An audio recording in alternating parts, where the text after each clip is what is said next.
Social justice की बात करता है, जो जय भीम कहता है, जो आपके मंच पे आ रहा है, जो आपका दर्द शेयर कर रहा है, वो मनुवादी नहीं है। लेकिन आपका समाज का जो दलाल उनके बीच में बैठा है, आपके नाम से गद्दारी कर रहा है, बाबा साहब की दी और रिजर्वेशन रिप्रेजेंटेशन लेके उनके बीच में जाके बैठा और आपकी बात नहीं करता, सबसे बड़ा मनुवादी जातिवादी वो है। और वही लोग ऐसे हैं जो इसको राजनीतिक मंच का नाम दे रहे हैं। भाई अगर ये राजनीतिक मंच है और यहाँ राजनीति हो रही है, लाओ अपनी माँ बेटी को, लाओ अपनी बहन को, बिठाओ यहाँ पे, बोलो 100 दिन तक बैठे और करें यहाँ पे राजनीति। यहाँ पे अगर टिकटें बिक रही है तो लो भाई, लो टिकटें, हमें भी 2 टिकटें। कौन सी टिकटें यहाँ पे बिक रही है बताओ। मोटी चमड़ी बनानी पड़ेगी। जिन लोगों ने बाबा साहेब को नहीं छोड़ा, जिन लोगों ने बाबा साहेब का साथ नहीं दिया, वो आपके राहों में तो कांटे बिछाएंगे ना। तो क्या बाबा साहेब अपने लक्ष्य से भटक गए? बाबा साहेब को कितना कुछ कहा, ऐसा वक्त आ गया कि समाज ने साथ छोड़ दिया। जब बाबा साहेब हिंदू कोड बिल के लिए लड़ रहे थे, इस्तीफा तक दे रहे थे, तब भी हमारे समाज के लोग उनके अगेंस्ट हुए बैठे थे।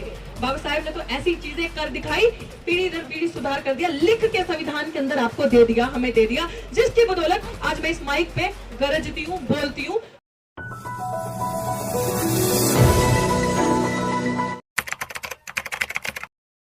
लेकिन ये क्योंकि सामाजिक मंच है, इस सामाजिक मंच में तमाम संगठन जिनकी शायद आपस में पड़ती नहीं है, वो इस मंच पे एक साथ एक दिन आप सबने देखा 6 नवंबर को, 5 अक्टूबर को जो बड़े कार्यक्रम हुए, वो सब एक थे।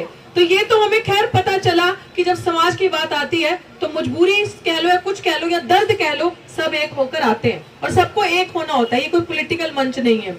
दूसरी बात आपके बीच में एक और साझा करूंगी। इस प्रोटेस्ट से बहुत सारे लोग, बहुत सारी चीजें, एक होता है ना कि आप एक्टिविस्ट हैं या आप पॉलिटिकल एनालिस्ट हैं या आप काम कर रहे हैं, रास्ते पे चल रहे हैं, बाबा साहब के मिशन को आगे बढ़ा रहे हैं, तो आपको जो चमड़ी है ना वो मोटी करनी पड़ती है। जैसे अंग्रेजी में कहते हैं you have to develop a thick skin, और अंग्रेजी में कहावत है कि बार्किंग डॉग सेल्डम बाइट्स। भौंकते रहे लेकिन हाथी अपनी मस्त चाल चलते हैं, उनको पता कहाँ पहुंचना है। कुछ दिनों में इस तरीके की बातें सामने आई। 2 चीजें कहूंगी। ऐसी बातें सामने आई कि लोग कह रहे हैं कि ये तो राजनीतिक मंच है, इसमें तो राजनीति हो रही है। और यहाँ पे देखिए, सबसे खतरनाक हम मनुवादी कहते हैं, बट ये मेरा परिवार बैठा है, मैं आपको बताती हूँ।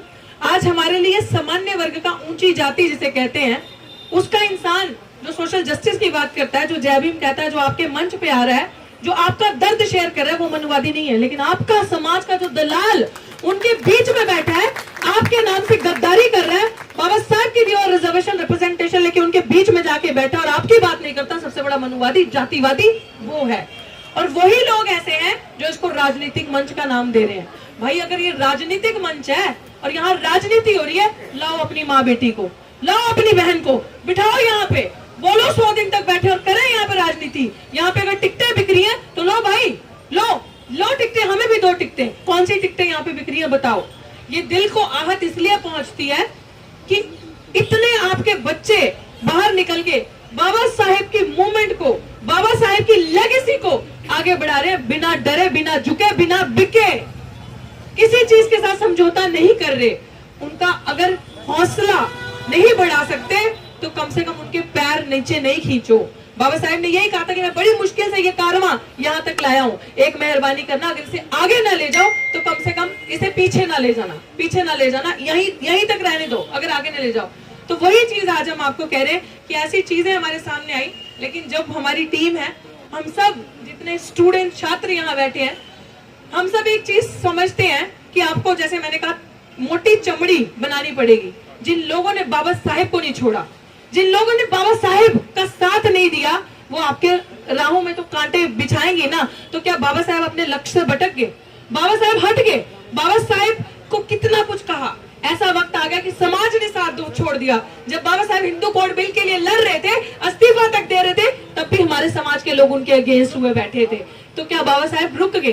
बाबा साहेब ने तो ऐसी चीजें कर दिखाई, ऐसी चीजें बोली, जो सिर्फ बोल के नहीं, पीढ़ी दर पीढ़ी सुधार कर दिया, लिख के संविधान के अंदर आपको दे दिया, हमें दे दिया, जिसकी बदौलत आज मैं इस माइक पे गरजती हूँ, बोलती हूँ। अधिकार से 100 दिन से पीसफुल प्रोटेस्ट जो हम करेंगे, बाबा साहेब भीमराव अम्बेडकर की बदौलत है जो हम यहाँ पे इकट्ठे हुए हैं। और आपसे सबको यही कहना चाहूंगी कि वाकई में हमें किसी चीज की जरूरत नहीं है। हमें अगर कोई कहे कि आपको किसी चीज का दान देना, यहाँ कोई दान पेटी नहीं है। हमें किसी चीज की जरूरत नहीं है, बस आपके साथ की जरूरत है, आपके प्यार की, और सबसे बड़ी चीज आपके भरोसे की जरूरत है हम पर। अगर आप हम पर भरोसा करोगे ना, मैं सच कह रही हूँ, ये युवा पीढ़ी देख रहे हो ना, हम जेल से डरते हैं, ना हम अपना सिर कलम कराने से डरते हैं, क्योंकि हम लोगों ने सौगंध कसम खा रखी है कि बाबा साहेब का नाम और अपने समाज का सम्मान नहीं झुकने देंगे सर। इस चीज को झुकने नहीं देंगे। ये लड़ाई किस चीज की है? ये मान सम्मान की लड़ाई है, नॉट शेल। ना ये नौकरी की लड़ाई है, ना ये पैसे की लड़ाई है। लिख के लगा दिया, नौकरी नहीं, न्याय चाहिए।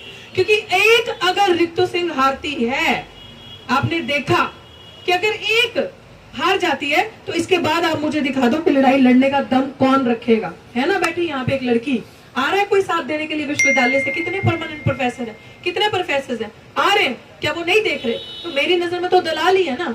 आप देखो कि जो यूनिवर्सिटी में बोलता था, साथियों ये चीज सुनो, जिसने सच्ची पढ़ाई, जिसने समाज को जागरूक किया, हम तो स्टूडेंट थे।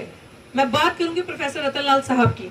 हो सकता है आइडियोलॉजी या किसी बातचीत में, या हो सकता है थिंकिंग में लोगों के मतभेद उनसे हो, लेकिन एज ए स्टूडेंट, क्योंकि मैं स्टूडेंट थी इस विश्वविद्यालय में जब वो प्रोफेसर थे और उनको बोलते सुनते थे, और हमें लगता था अच्छा अपने समाज के लोग ऐसे भी होते हैं, इतना अच्छा व्यक्तित्व और ऐसी बात भी रख सकते हैं, अच्छा हम लोग भी ऐसा कर सकते हैं। उनसे हिम्मत मिलती थी। तो सबसे पहले टारगेट किसको किया? जिसके मुंह में जुबान है, जिसने समाज को जागरूक किया, उनका प्रमोशन रोक दिया, है ना, उनके ऊपर एफआईआर करवा दी फर्जी, उनको अरेस्ट कर लिया गया। और दूसरा नंबर डॉक्टर रितु सिंह, क्योंकि डॉक्टर रितु सिंह ने 2019 में लड़ाई लड़ी रोस्टर की। रोस्टर मूवमेंट जब 13 पॉइंट रोस्टर ला दिया था, 200 पॉइंट रोस्टर हटा के 13 पॉइंट ला दिया था, आप सब SC ST OBC की नौकरी छीनने का पूरा सरकार ने काम कर दिया था। उस लड़ाई को मुखर रूप से आगे होकर लड़ा और सरकार को 1.5 दिन के अंदर अध्यादेश पास करना पड़ा और वो बिल वापस ले लिया गया। उसके बाद उससे पहले 2 अप्रैल 2018 को अपनी परवाह किए बिना सड़कों पे निकल गया हम SC ST एक्ट को बचाने के लिए, अपने अधिकार को बचाने के लिए। उसके बाद एग्जॉर्प्शन मूवमेंट, सारे तमाम जो कच्चे टीचर, कच्चा जो समाज यहाँ पे है, जैसे टीचिंग है, नॉन टीचिंग, उनको निकालने की तैयारी हो गई थी।